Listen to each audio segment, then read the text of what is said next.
So for since point of time বোঝায়, for length of টাইমকে বোঝায়, যেমন অর্থাৎ সিন্স কোনো একটা নির্দিষ্ট সময়কে বোঝায়, আর ফর লেন্থ অফ টাইম অর্থাৎ কাজটা কতক্ষণ ধরে চলেছে তেমন একটা সময়সীমাকে বোঝায়।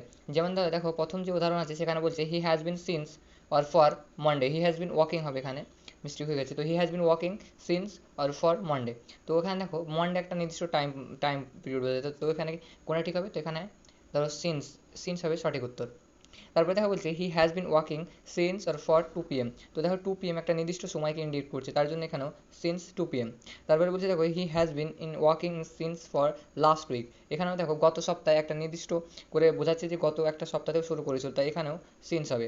তারপরে দেখা বলছে he has been walking since for last week, কিন্তু এখানে দেখো গত যে সপ্তাহ, গত 2 সপ্তাহ থেকে সে কাজটা করে চলছে, তাই এখানে দেখো 2 সপ্তাহ এটা একটা পিরিয়ড অফ টাইম বোঝায়, তাই এখানে ফর হবে সঠিক উত্তর।